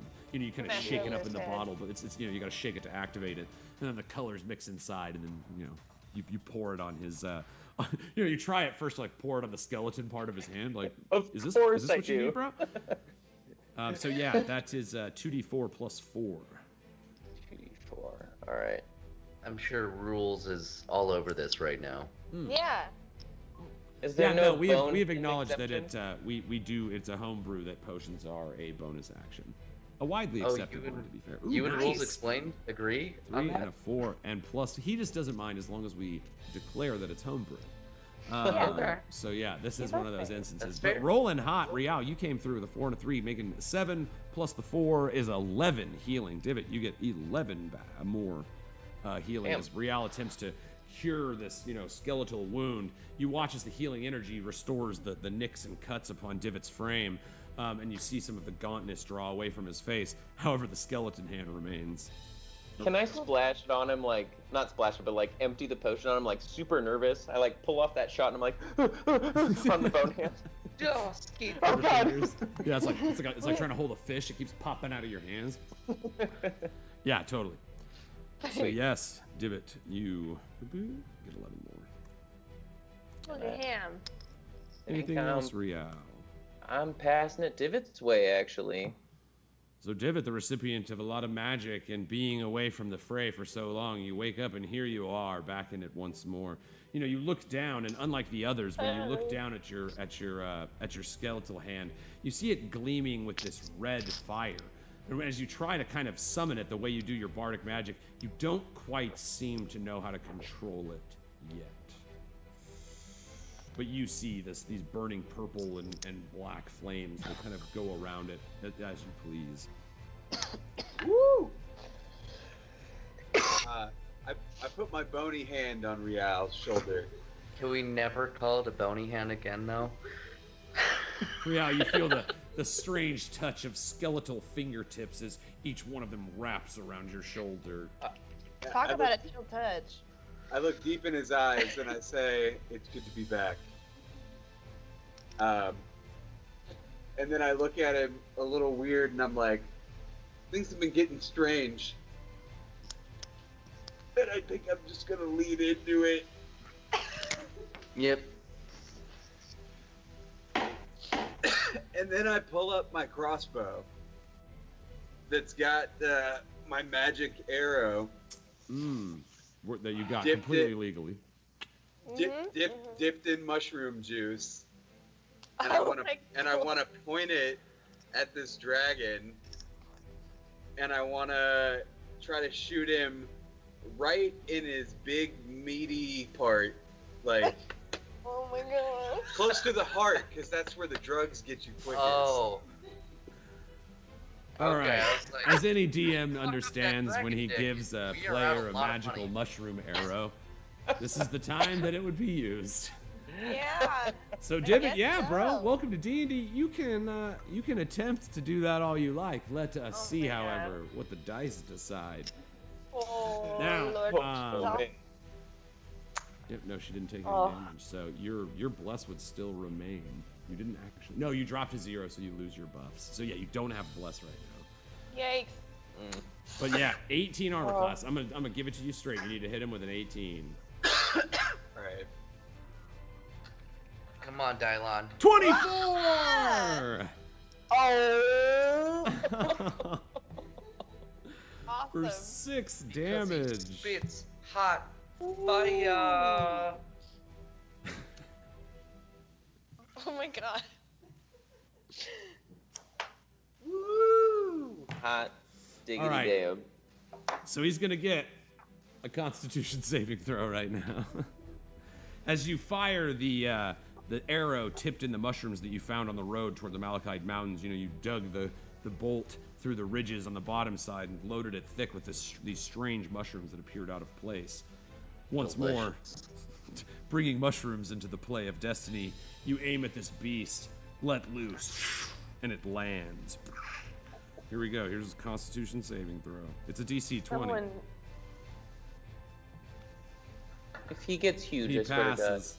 He's got +3 to his con, so a 21. Now, look, that doesn't mean that the effects aren't going to work, but they don't immediately pump in through the veins that run, around his heart. It's not like you did the old, adrenaline shot. And Wait. so, yes, it is still going to be affected as it was hit by this. So it's in its blood, but it is not immediately affected as you may have hoped. But yes, you see it strikes right in between again, kind of where the wings come together with the front legs, and at a nice soft piece of flesh there, you manage to land a bolt, and it sticks through, and it's trying to get through right to where his heart is at, and it doesn't quite reach. But it does take 6 damage, and it is, man, in really bad shape. All right.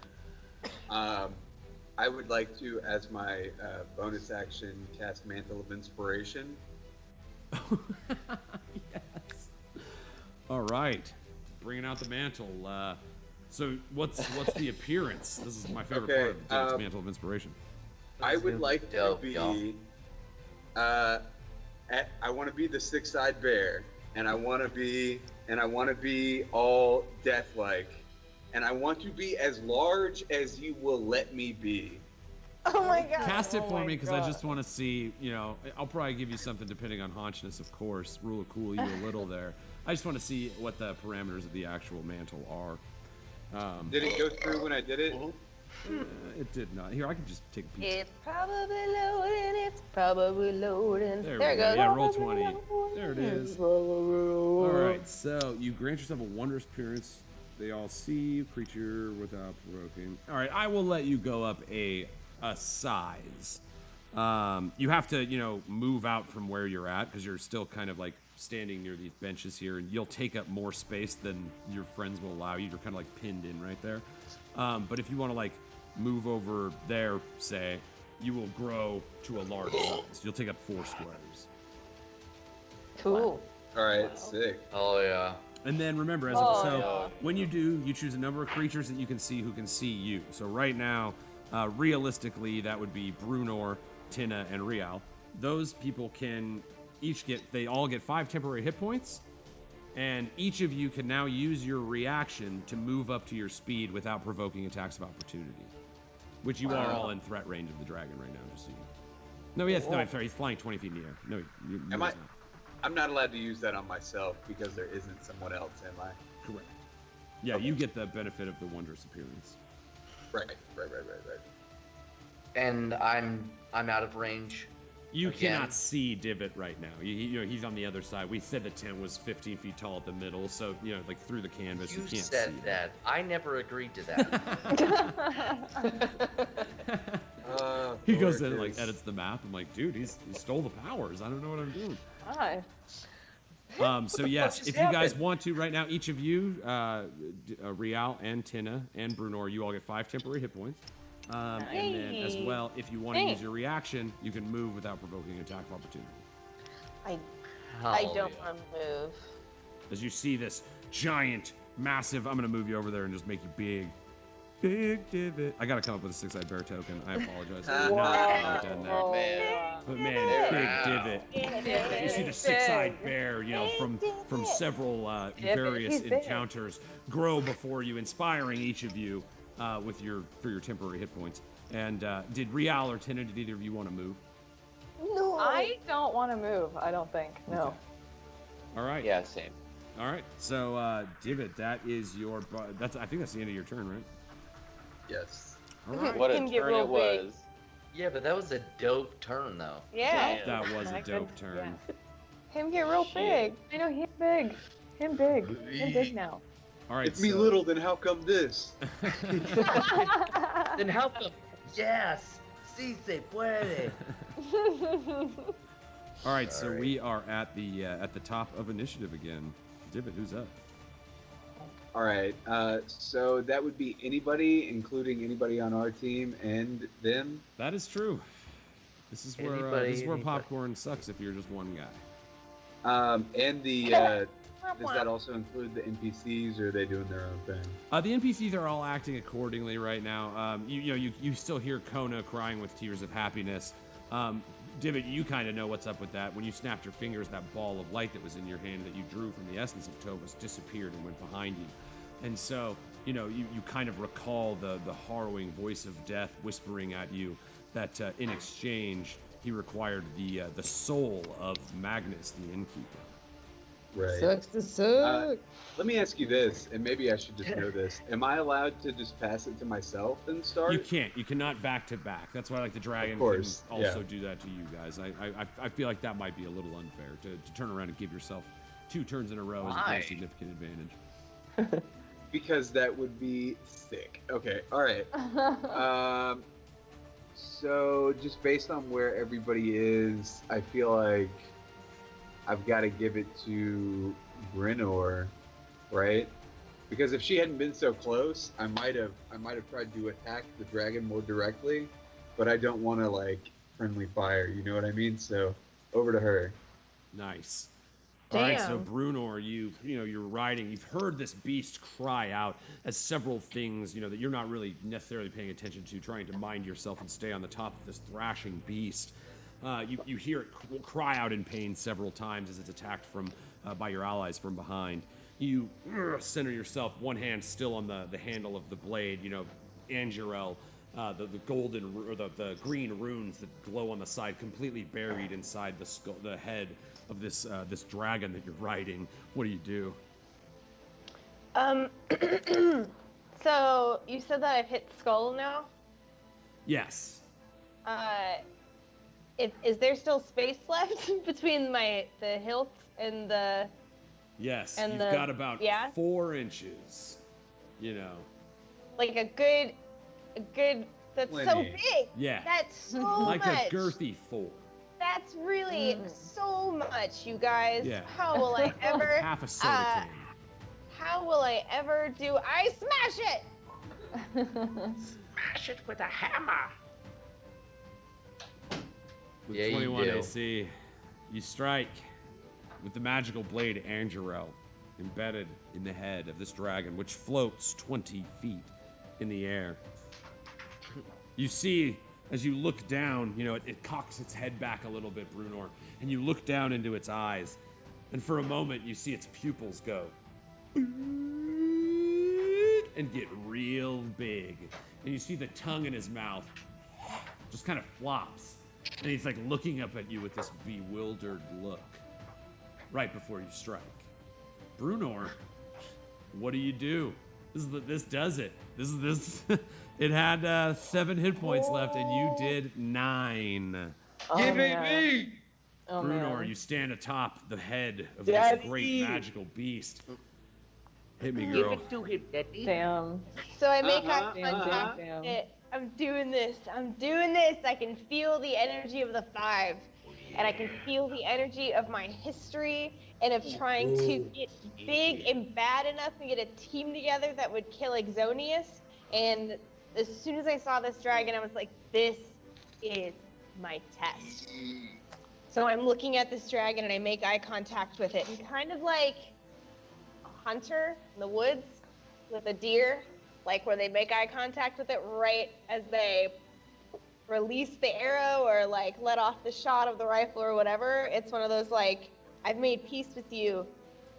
You can go now. And I like just hit it with its shield like one more time just to give it one good blow. And it's just with everything I have, with everything I've learned and all the friendship I've gained, I am ready to Hit it with your best shot. Come on. fire away. Fire away. Far away. And I hit it.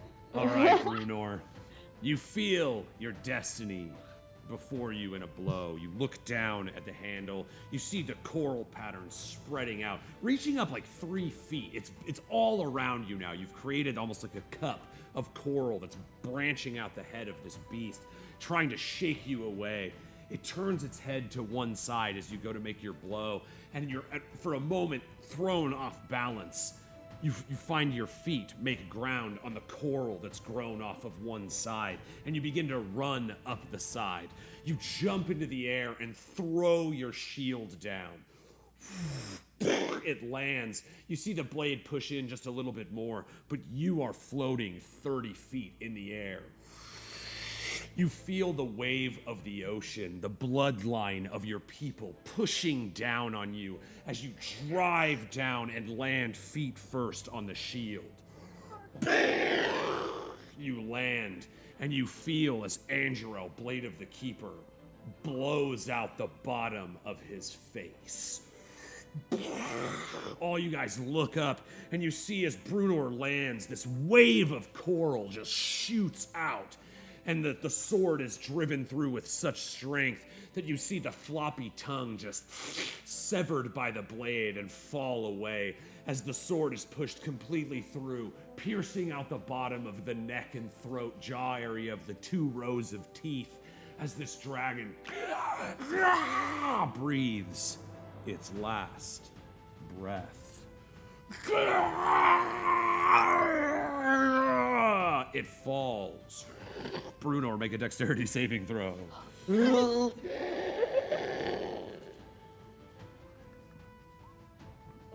Yeah, sorry, girl. It's all right. That's after the first 10 feet. So you take 1 falling damage. You see the dragon falls, and although, to add insult to injury, after the sword is blown through the bottom of it, you see the great mass of the beast fall directly on the center tent pole of the thing of the tent below it, and the entire mass of its body is skewered and lands, and this giant wooden tent post just rolls through it, and it finally settles as the canvas all pulls over top of you, and a great plume of dust blows away. And, Rial, Giant, Divot, Thoricus, and Tina, you're all, pushed back by this great force as this beast lands on the ground in front of you, kind of knocking you away from the tent. And you look on as you see just this small canvas flap flop over. And you see, reaching down and pulling the glowing blade of Angerel out of the ground, is Bruno, the Serpent Killer. She turns and there's like a slight green flame glowing behind her. All of you guys for a moment swear it's as if she's floating in water. You see that her hair and everything is just softly floating around her, and she's almost standing on the tips of her toes, so infused with destiny in this moment that she's actually called upon the magic of this elven blade, forged to fight the great dragons of old. And in this moment, you see her burning in this green energy. And like the force of a wave, so too does the glowing power wash away. Brunor's hair falls back down. Bruno, you're standing on top of a big old dead dragon. Dope. The fight is still going. There is a little burning wormling in this church that I would be remiss to just finish.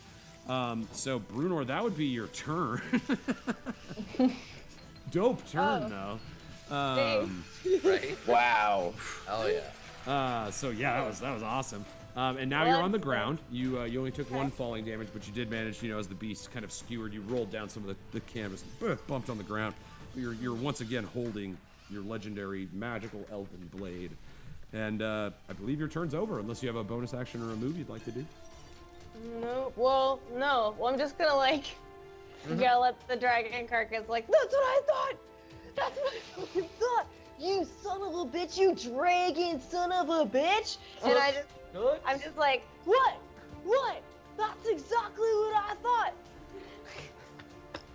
You guys all see as Brunor's just taunting the crap out of this dead dragon, as if no one else is around, just letting out some pretty pent-up frustration out. Maybe a random kick every now and again, like she did with the wormling that you saw her stomping on before. You thought I couldn't do it! You looked at me like I couldn't do it! I kept doing it, and I punched you in your face! In your face, dragon! You look down at the tongueless face of the dragon, the 2 rows of teeth, mouth agape, but the life has left. The magical feeling that just kind of emanates from these creatures is gone as well. It feels like you're just in front of this giant reptilian corpse. But you definitely let go of some of your long pent-up frustrations and mock the crap out of this dead dragon. Bruno, your turn's up. Who's up? I'm gonna give it to the dragon in the church. All right, dragon in the church. Here he goes. He got this little guy. Oh. Talk about this dragon is bad at getting out of church. Guys. All right, so he does take another D8 damage. I'm sorry, I forgot to increase the flames on my man Rial's turn. But just assume it's burning even more. About half of it is engulfed in flames. You listen to one who's your record, and this guy can't get out of church now. Oop, that's a D6. Don't look at that. It's a D8. It was supposed to be 4 damage. Oh. But yes, you hear the great it bursting into the top. Actually, it gets it with advantage, Tina, because of your spiritual weapon. It's cutting into the roof. I'm sorry, I did forget about that. So let's give it. Here's its advantage. I'm sure it's so far. Yep, it's just terrible. And it's awful. This dragon is just not having the best. It's probably the worst day at church this dragon has ever had in its wormling life. And so yeah, he takes Yep, another go, Christian. 4 damage. You see the the sparks burst off of the roof. Divot, you kind of onlook, and each of your 6 bear eyes, giant, a small bear smile kind of spreads across your face as you see just this church burning in front of you. The darkness that's kind of seeding its power inside of you. You start kind of feeling as you take a little bit of pleasure in the sight before you, the power that you have in this moment to save this creature or let it go, and at the same time, keenly aware that everybody in your party is paying attention to this right now. Just a note. All right, so, yeah, who's up? He's done. Sorry, that's what it was. Yeah, worm. He's actually going to try to fly. He's still got a little bit of move. He's going to try to get back toward the other side. That's not quite so burny. And that's the end of his turn. He, not knowing who any of you are, decides to give it to Divot. Okay. Divot, your body is so large right now that your back, your big bear back, is pressing up against the cobblestone of this building behind you. And through the cobblestone, you feel this small heartbeat.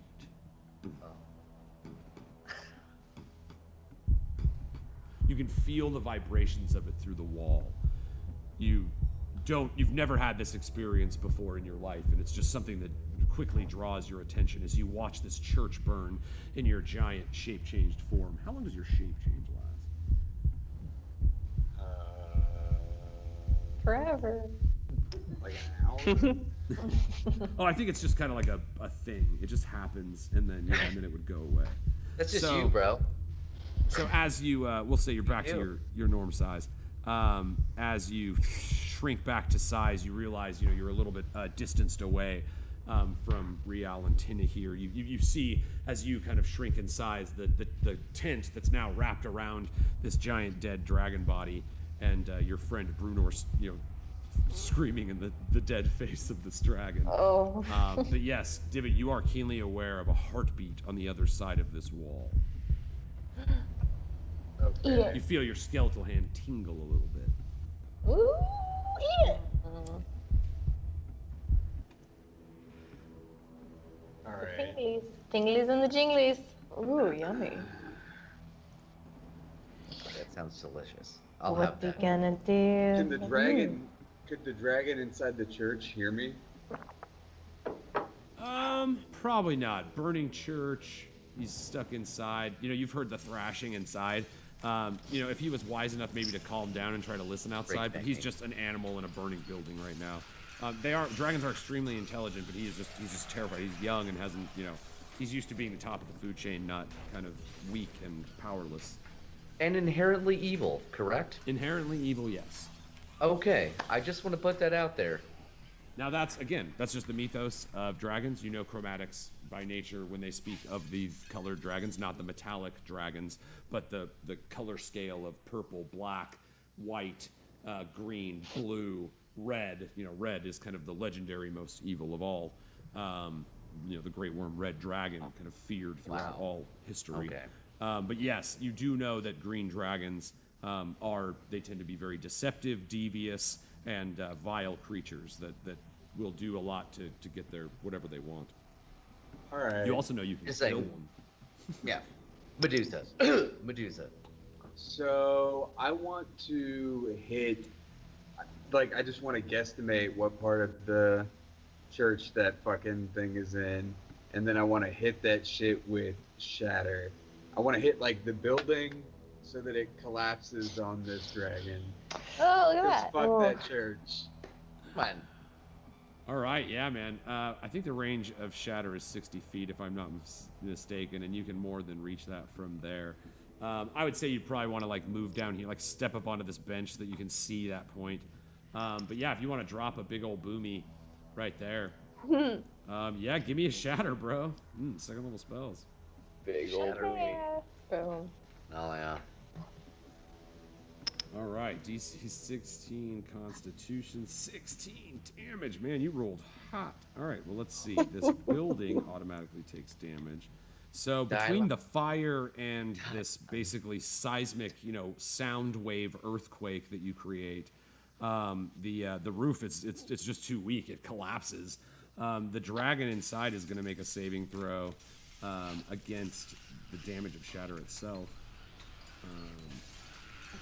All right, so when I do it, I put my hand on the building that I'm standing next to, and I kind of just whisper to myself, someone's in there. And then I go, destroy the church. Awesome. Yes. That. Oh. All right, so I'm sorry. I ended up looking at your character sheet instead of the dragon's. I was like, this is weird. All right, so what kind of saving throw is it? Constitution? Yeah. Ooh, here we go. The dragon gets a 16, which is a pass, so he only takes half. But he does take 8 more damage. And then the building falls on him. Oh, well. Which, as a DM is my privilege to figure out the damage of the roof of a building collapsing on you. And I'm going to do that as such. 2d6. I'm sorry, I re-rolled too many. So 9 additional damage as the roof falls on this creature. And the burning embers, you all kind of look on, you've now see Divot, summon this magical wave of energy. Whereas you've seen it before, more of an instrument of sonic power. This time it has a little bit of a darker flair to it. Like it seems to be like the gong of a deep, of a deep metal gong, just, and it has a little more grit to it. As you see, as the church collapses on top of this creature who is in super bad shape. But is still alive. You see the roof collapse, and with it, as the structure of the roof starts to fall, so too does some of the cobblestone corners. But not enough, that the walls aren't acting kind of to trap this beast underneath these burning embers right now. And you hear it screaming out, "No! No!" Divot, is that the end of your turn? Ooh, probably. sucks to suck. Oof. Yeah. All right, who's up? I am going to give it, so anybody who doesn't have a die, right? Actually, yeah. Yes. Let me give it to Rial. Oh, man. Rial, you hear the screaming cry of this creature, and you, again, the most studiously aware of dragons, are probably in this moment the most keenly aware of its suffering. That it's not just a cornered beast, it's the young form of one of the greatest magical creatures that is said to exist across all the realms. And even though, yes, evil, you know of it as an intelligent thing. And you having been in a cage and burned with fire yourself several times, the cries that this dragon make are all too familiar, and you start remembering your own screams that went unheeded as Ergon, performed his arcane experiments on you for so many years. That's not me telling you what you need to do, but That's a is dirty what no. is the first thing that comes to your thought as you hear these scared, whimpering cries from a beast that is currently burning alive thanks to your magic. I hate it so much. I hate it, but I got better through my misery, but Again, you also know the most of how vile and treacherous the green dragon can be.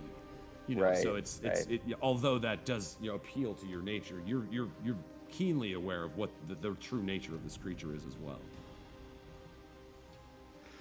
You're just trying to be like a bah. damn, throw another flame at him. You gotta put the Nice. Dex save. He gets disadvantage because he's covered in burning stuff. not a great day That to be sucks. a little warm. Don't you hate when that happens? We've all been there, right? Like, oh, Yeah. It's the worst. All this burning stuff. on- Mondays, am I right? Yeah. I can't get out of. Oh wow, he rolled hot. He passes. For he once. doesn't take damage, but you do manage to you light the stuff that's on him on more fire. So, not settling on the thought of the innocent, weak creature, you remember tales of many adventurers falling victim to the deceit and trickery of these beings, and how they were prone to manipulate and use people. And that is where your true, focus lies. You do not side with those that would take advantage of people the way these creatures do. And so making your choice, but, a little off center from your thoughts about and of compassion, you light some more of the timbers that are around it on fire. It makes another saving throw against the flames. We're team kill this thing. Yeah. Yeah. Ooh, and he rolls a 1. That is unfortunate. All right, so Rial, you kind of put your thoughts aside for a moment and summon the fire. You kill him, so go ahead and paint this picture for us. I hate it. I hear those cries. Different species, different. Not something we want to meddle with anyway, but just those cries. I've heard them like out of my own rasping lungs, but I could barely even manage it anymore. It hurts to do, but I just put him out of his misery, just engulfed in flames. But can't even watch doing it. It's endangering us, and it hurts to do, but it's gotta snuff this guy out. And you hate churches, so. Yeah, there's that too. It's already that far gone. As the fire continues to grow, you see it burning away some of the roof shingles that have created kind of a cover, and you see him shake as this beast tries to fight from within, pushing off the dust and the ash. Finally, you see the fire burns away these shingles, and you see the beast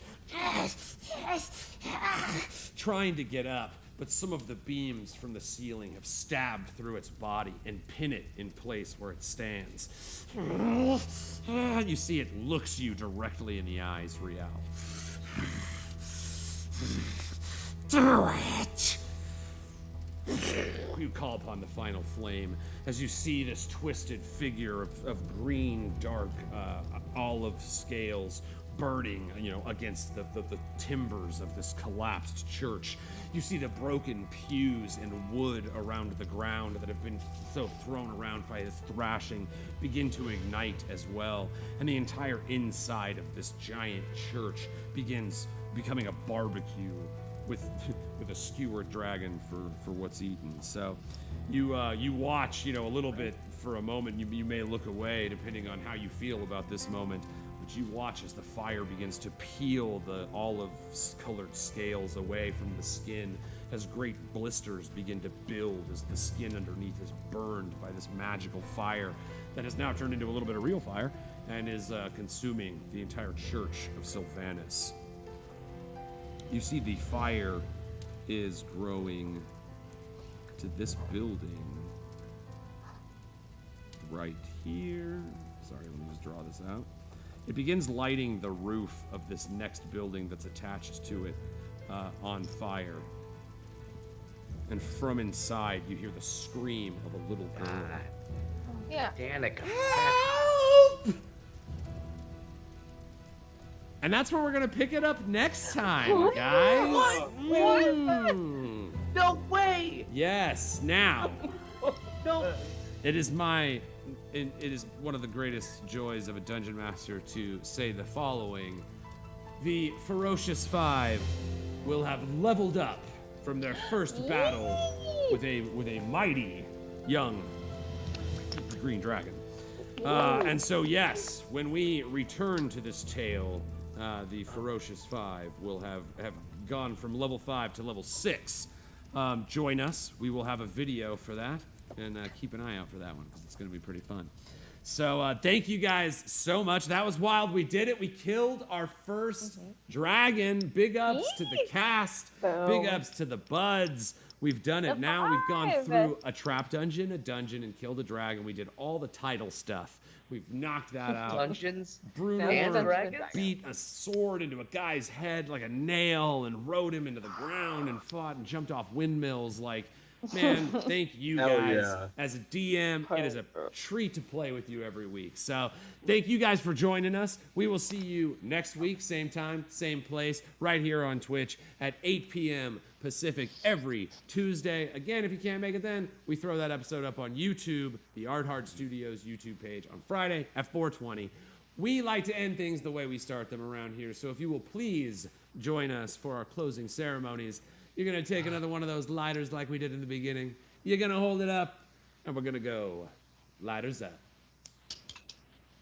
Thanks for playing D&D with us, guys. We fucking love you. Did it backwards. We'll see you next week, guys. Yes, art hard, play D&D, love your friends, wear a mask, be awesome. We love you. Of course we do. Love you, buds. I can't believe they killed You the know how to fucking charm us. dragon. I know, that was Like, amazing. Kill the Brenna, fucking you just dragon. killed your first dragon. I How do you killed feel? the dragon. I have so hard right now.